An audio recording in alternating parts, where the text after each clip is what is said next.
Now, you may have come across some videos recently going over the topic of young people and the ever so decreasing quality of their lives. And that may have come across different aspects. So it could have been through economics, through politics, through socializing, and through dating, and so on and so forth. And that makes it so that different popular content creators, especially on YouTube, they touch upon these topics because they resonate with so many viewers, right? So it makes sense that they essentially focus on this genre of videos. But one thing that is annoying is that whenever they touch upon the social aspects, well, some points are valid, others are just a bit over exaggerated. So essentially, for example, whenever they say that the cost of going out is too much, which is bullshit because you can just go out for a pint with your friends for like £5 or $7. Or when they say like, oh, there are no more third spaces, when that's just bullshit. I mean, you can just hang out near a pub, hang out a particular low-end restaurant or fast food restaurant. Like there are many options for people to hang out if they actually do care about hanging out. So that's not actually a problem. It's more about a less friendships issue that is going on. We live in a more isolated society, especially with working from home, which people don't like to admit. Even if you go on websites like Reddit, they have a very hive mind approach when it comes to discussing the pros and cons of working from home. So yeah, essentially my video series here on YouTube is just to put a light on these invalid claims, just to tone down the significance of them, and to shift the direction into something that isn't really talked about and is honestly an optics trap because of how superficially on the surface it looks like a bad position to defend. But someone has to do it, and if I had to catch some flack for it during the initial I guess phase of these series, then so be it. But essentially, I do strongly believe that working from home, specifically 5 days a week, has been a major social detriment to the lives of young adults across the Western world. And just, yeah, as a caveat, my aim, if I was in a position of government, wouldn't be to impose a general requirement for companies to have a 5 day a week at the office mandate. I think that's a bit much. I think we can experience good sides of both sides of the same coin.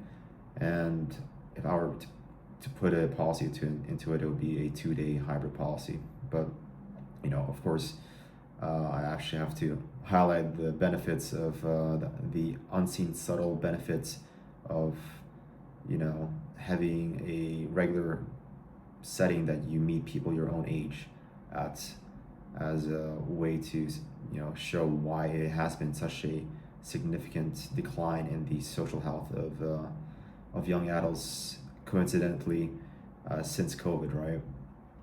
So yeah, this is the point of this channel, and yeah, hopefully you can see why this hybrid model is a more appropriate approach to restoring at least part of the social health. Of course, it's not going to explain everything, but it is a major part of young adults in this globalized modern era.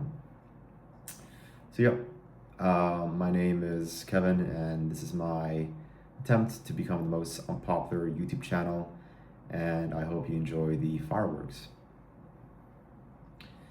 Alright, so in this video I'll be reacting to a video by Elliot Bewick, someone who has previously worked for the Trigonometry channel and now hosts his own podcast called the Next Generation Podcast. And here he was having a discussion in a panel with 3 other people who belong to previous generations, so it's more of a discussion supposedly between the perspectives of different generations.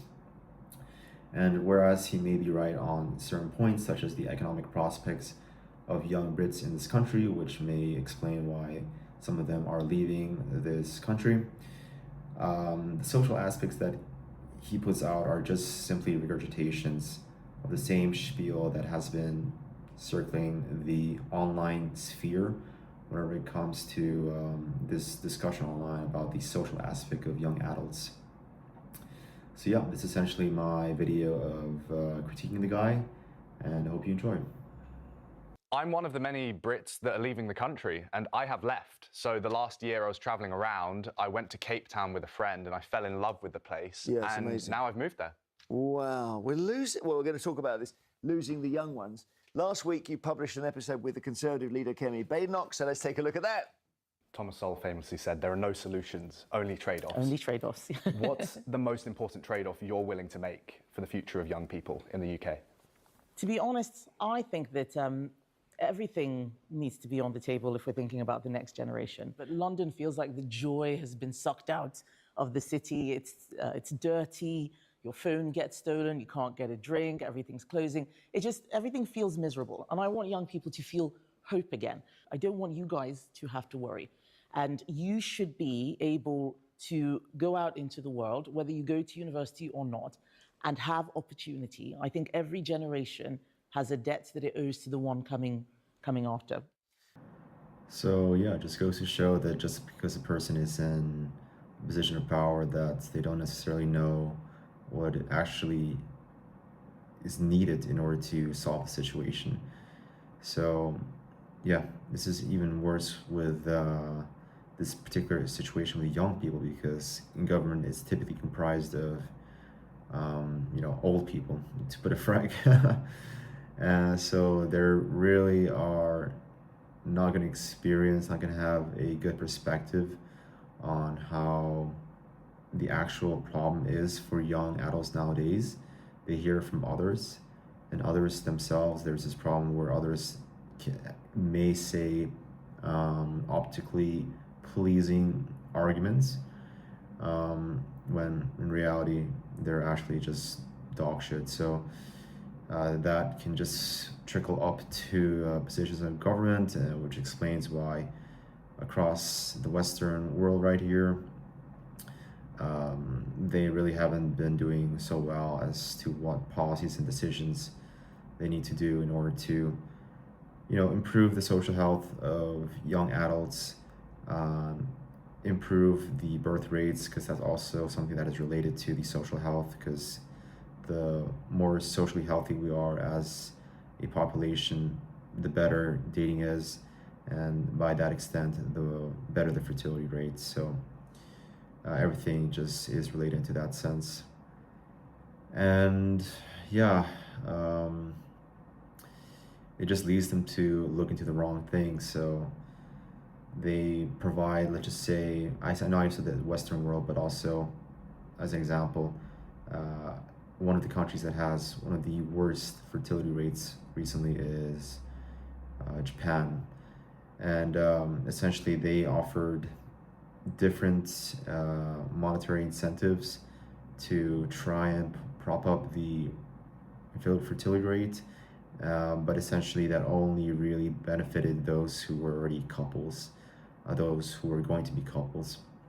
And that's, yeah, it doesn't really address the issue of people having a hard time coupling up, because the current dating landscape is right now just operated through dating apps, and as we all know from both sides, that's not really a proper way to actually match with someone. It fucks up both sides perception of the other side. It makes them more jaded, more bitter, less motivated to keep on trying to date. And yeah, that's just terrible, of course. So why have dating apps taken the place? Well, because there's a less social landscape, and that is, again, I'm going to reroute it to the main point of the series, which is working from home is subtly been the reason why before COVID it wasn't such a shit show when it comes to the different social aspects of young people. But yeah, coincidentally, after COVID, with the work from home proliferation, it's still lingering. there's still, there are a lot of these issues now. And yeah, to the actual critiquing of the argument here, they point to the stuff such as such as phones being stolen, or you can't get a drink, or everything is closing. Like, those are honestly just bullshit excuses, right? Like, when it comes to phones being stolen, yeah, sure, I guess in certain parts of London, it is a bit more dodgy, especially if you're a tourist. But yeah, you just have to be like a simple way to go about it. Just don't be so fucking careless with your phone. Just keeping it out in public, especially near roads where people on mopeds can just snatch it and just drive away. Like, there are just simple little things you can do to just mitigate these issues. But of course, it's just more convenient to drive down this narrative that there's nothing really that can be done about it as a young person, and that's what's really causing a young person to not go outside, which is just bullshit. I mean, like, that's not the thing that's really causing a young adult in their 20s from going out. It's not like they're quivering in their boots saying, okay, is this the day that I have to part with my iPhone 17? Like, nobody thinks that way. Maybe like those who live in dodgy areas, but yeah, again, reroute to my previous point of just being sensible about where you go and how you operate. And yeah, the next one is the can't get a drink. I mean, I don't know what you're talking about. You can't get a drink. There are a lot of pubs and bars out here. I don't know why you would say it. Out of all the countries out there, like, the UK is known for having a lot of pubs and bars that are open until decently late. So I don't know why you're saying that. And then if you try to go with the other argument, like, oh, it's expensive to go out, like these pints and beers and whatnot, they're very affordable. They're like £5, or in the US, I would assume, based on Googling, is around $7. But either way, like, going out with your buddies every now and then is not going to be expensive if you do it sensibly. Like, if you go to a Michelin restaurant, of course it's going to be quite expensive, but again, it's just like those little details aren't really touched upon or really challenged in these implied notions in these arguments online. So yeah, someone has to just try and push back on them. Hopefully I'm not the only one on this one, but yeah, like, people like Elliot just like to make shit up. It's probably because they hear arguments online and they don't really think about it. And then because Elliot probably, he participated, he assisted in the production of the trigonometry channel. He thought, like, okay, I have somewhat of a following, I have kind of an idea on how to make videos, which is all fair in itself. But then, yeah, when it comes to collecting and forming opinions on topics such as the social health of young adults, yeah, probably what has happened is that he has just heard through different forums online, maybe Reddit especially, because Reddit is just a terrible website full of pretentious people. But yeah, back to the point. There's a tendency, even Reddit and even on YouTube, to just push forward these superficial points, such as the third space being the savior of the younger generation of young adults, and how that can save the social health of young adults. And well, they really haven't been going away. I don't know what people are talking about. It doesn't really take much to go with your buddies and go maybe to a nearby park, or go to a pub, or just be somewhat creative. Like, if you actually want to spend time with someone, you'll find a way. Like, if you're not like extremely responsible with your money, you do have plenty of options, even in Western cities such as London, to go ahead and socialize. But it's just, again, it's just pointing to this narrative of curtailing to these points that everyone just likes to not about, and just not agree, and just not agree with anything else that is contrary. I think like there's kind of a vibe around these kind of videos in which like there's one or two superficially sensible talking points, and then people like to just circle around, and then there's just this momentum in which other people who may initially wanted to put forward a different opinion now are very unlikely to do so, because you catch a lot of flack if you say otherwise. Yeah, just a lot of pretentious people online. I'm just gonna say it, and yeah, especially like on Reddit, where if you criticize it, Reddit's full of like dislikable people, ugly people. So that's probably why whenever you say working from home is a terrible thing, they just launch at you and say how dare you. But yeah, just be a bit critical about what you hear online and how people try to push little perspectives and narratives online, because they may not be so genuine and actual thought going in their push. So just be a bit careful about that. I think we're purely victims, like some people would like to make us out is as. it worse? 100 years ago, we had 2 world wars on the trot. People didn't have these levels of anxiety. They seem to be anxious now when there's no Wi-Fi. What's going on with Gen Z? Yeah, well, perhaps it's that we've almost suffered an abundance of joy and peace to the point where we don't have any meaning and purpose. So we've got too much rather than too little. Life is objectively better than ever by many metrics, but subjectively worse than ever. This guy has a fluffy way of just analyzing and diagnosing this era. Like, things are too good, that's a bad thing. Like, obviously that's not a bad thing. It's obviously not like, it's not that things are too good. Things are, in the important aspects, shit. So that's why people are complaining about it so much.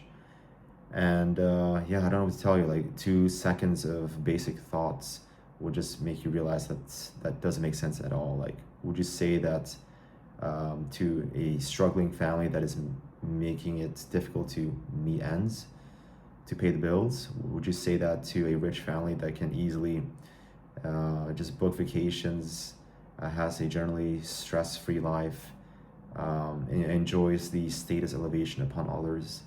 Like, let's be honest, there is, in some sense, an objective way that things can be better or worse. So to just say that things are too good is just ridiculous. People want things to be too good. That's just the honest, practical reality.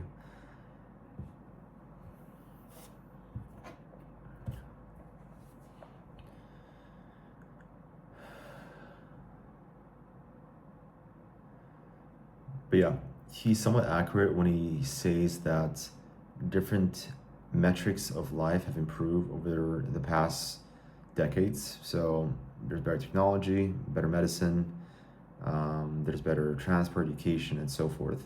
But obviously, when it comes to the socialization aspect, that one has gone way down the shitter over the past few years. And yeah, again, it's just majorly due to the WFH proliferation due to the COVID implementations, making people feel more isolated, Gen Z included, millennials included. And yeah, he goes on about it later in this video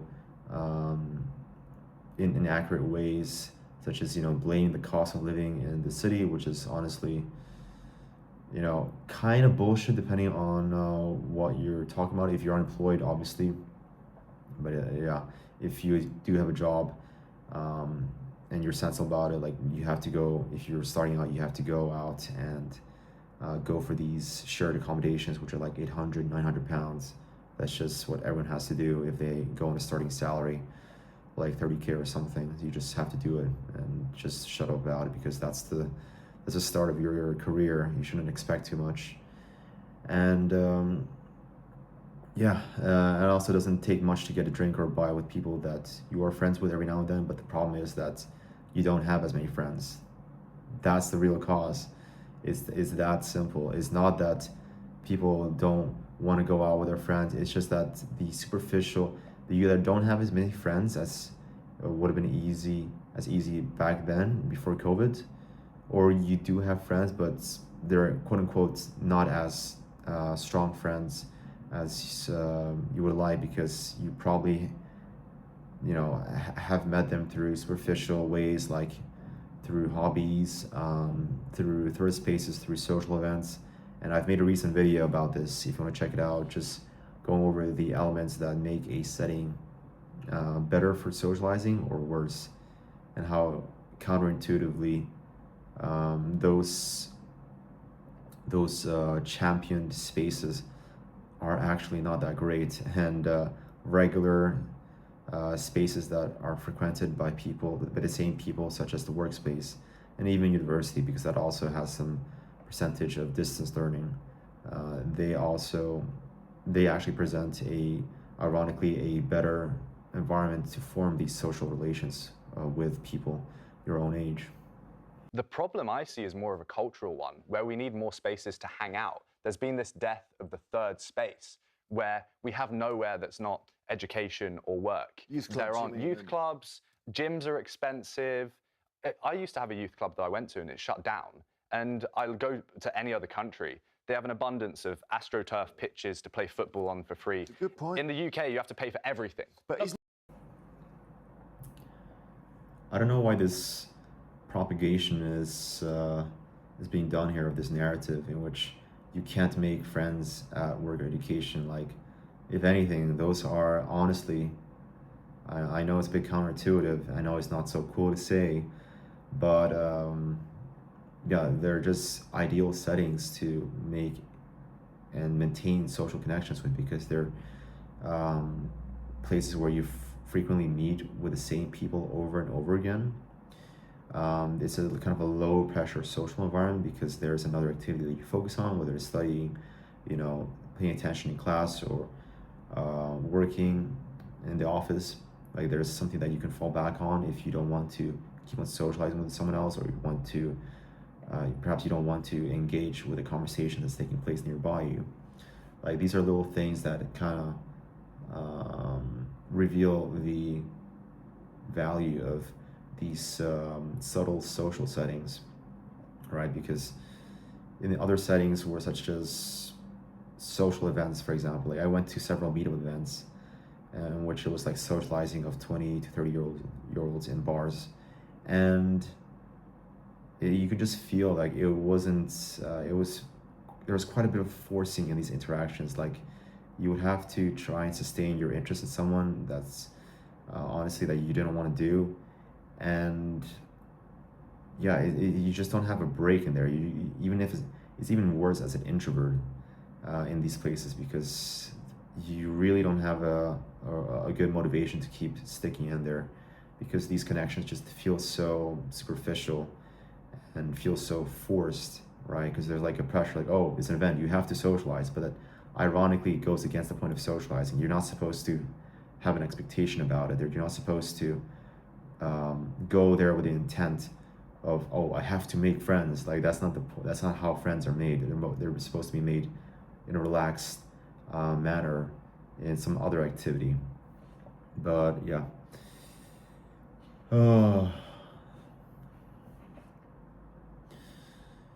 Yeah, I also made a video that goes a bit into this, a bit more depth over here. The same video that I talked about earlier, but yeah, we just have to realize that these third spaces aren't the all holy grail that they're made out to be.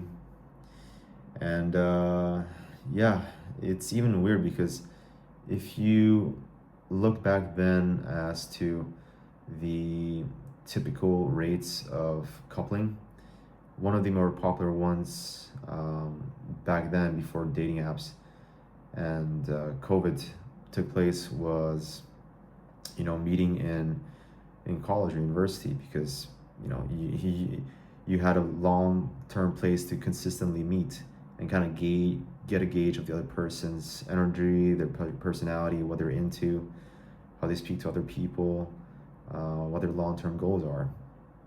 And same for work.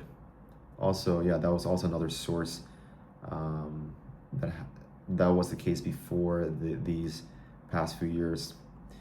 And yeah, you just see that people don't like him, but it just doesn't make sense. Like, these are ideal places to at least start a social hub, if you will, to start off socially, right? You can branch off with them. Maybe they have friends that they meet at hobbies and whatnot.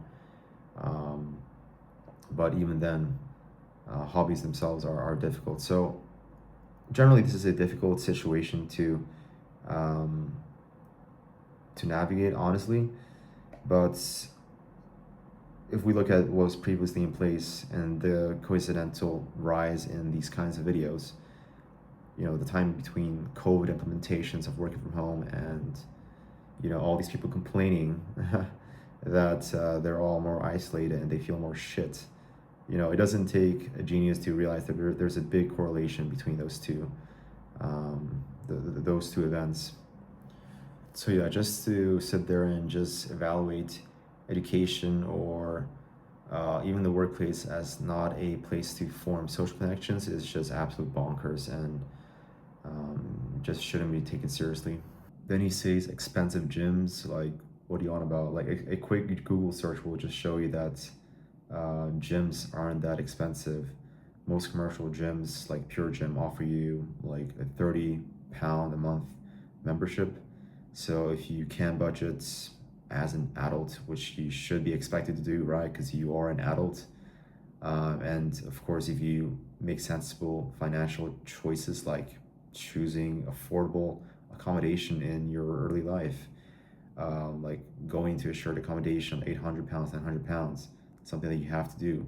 You can afford those kinds of things. So again, though there are no such things as expensive gyms for the vast majority of people. Maybe if you live like in the center of London, but even then, if you have the opportunity to do so, then you're probably well off already. Because sorry, but I'm just going to say, isn't it that Gen Z, because you're all on your phones, you don't get out anyway? Yeah, and who put together the algorithms that got us addicted? I would argue it's the older generation, and they're now failing to take responsibility for what they've done. We're not the ones who designed social media algorithms more addictive than casinos. This makes no sense, obviously, as only, of course, a minute fraction of people in the earlier generations that were responsible for designing and deploying these technologies and making them available to everyone out there. It wasn't, the whole generation of Gen X and whatnot. So I don't know why that's kind of a talking point. It's just a superficial, haha, this is my comeback statement. When if you just look at it past the surface, it just falls apart. It's just a dumb point. And yeah, I think it also, the reason why it's kind of selected, because it can kind of feed into this what some people look for in these discussions, any kind of discussion, not just social conversation, but particularly political, is the fact that it points to some grand circle of power, of people who have high power or behind the scenes that are engineering all of this behind the scenes, who have long-term understanding of what all of this technology would mean for people and what this would mean economically and in other aspects of life. So, like, let's be honest, that's not exactly a sensible position to take. If you have to resort to that, conspiratorial round table that you can't really name, that is just convenient to use as reasoning for your argument, then you don't really have a good argument. All right, let's be realistic. Let's not point to ghosts and myths in order to continue these conversations. It just goes nowhere. There's no actual substantive proof of what you're saying. So in conclusion, Elliot is one of those online content creators that like to comment on the various aspects of young adults nowadays and why they may have been deteriorating in certain aspects. And he's definitely on point with the economic part. So definitely especially with the amount of job competition that there is online. It's no wonder that some young Brits might consider leaving to other countries.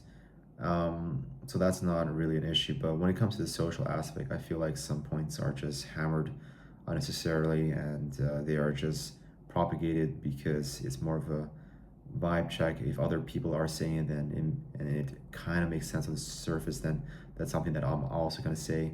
So that's just why I'm making these kind of videos, just push back on them. And yeah, like for example, when he was mentioning why the social aspects of young people nowadays isn't so great, he did mention like, oh, there aren't places to hang out. Well, that's just not true. I mean, you have plenty of bars and pubs in the UK to hang out, plenty of just parks even.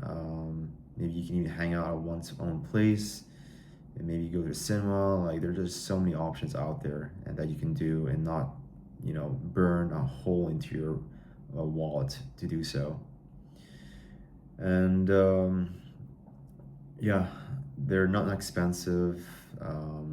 Like a beer costs like £5 or $7 or $8, whatever, if you're in the US. So also the cost is not really a factor there when it comes to socializing. And yeah, it's just another bullshit excuse that gets circulated around, and because you hear one person say it, it becomes more easy to say it from another person's perspective, and there's less critical onlook onto those kinds of claims. So that's why it gets a bit annoying hearing these kinds of superficial talking points getting pushed around and taken seriously as the main reasons behind this current social epidemic.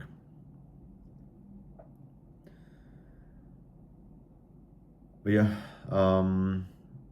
the obvious solution that is unpopular to mitigate this current social situation is by reinstating some form of working arrangement policy. So, since COVID, there still has been a decent amount of companies that engage in a purely working from home arrangement, and that is just detrimental to the social health of young people, because the top industries that employ young people, such as IT, finance, professional services, and consulting, also are the same industries that employ this type of working arrangement of working from home, and that's just not ideal, as for the several reasons outlined in this video, right? Because it's just a long-term social setting in which people can gauge each other out, just to see if they feel like they'll be good friends, and maybe even date, or maybe be set up for dates externally, right? And yeah, it's something that needs to be looked at more as a solution, because honestly the other solutions of third spaces and whatnot are just honestly dog shit. People who spout them don't actually know what they're talking about. It's all just fluff, and they don't actually go into the mechanics of it all. They don't actually explain why people have less friends nowadays, and what is the proper way to make a friend, like why people are comfortable making friends in the workplace, and also dating, somewhat in the workplace, or later, or at least in a related fashion, rather than the social events and hobbies that on the surface look good, but when you actually have experience, they present a lot of inconsistencies to forming relationships. So hopefully this video pushes the needle towards the better direction. I don't think that's a saying, but whatever.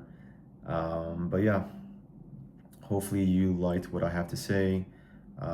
If you would have followed this genre of videos, you would have noticed that the same kind of videos pop up, either of guys complaining, or just people, guys complaining about the dating aspect being fucking shit, or generally people complaining about there being a less social era, and just propagating third spaces as the way to go.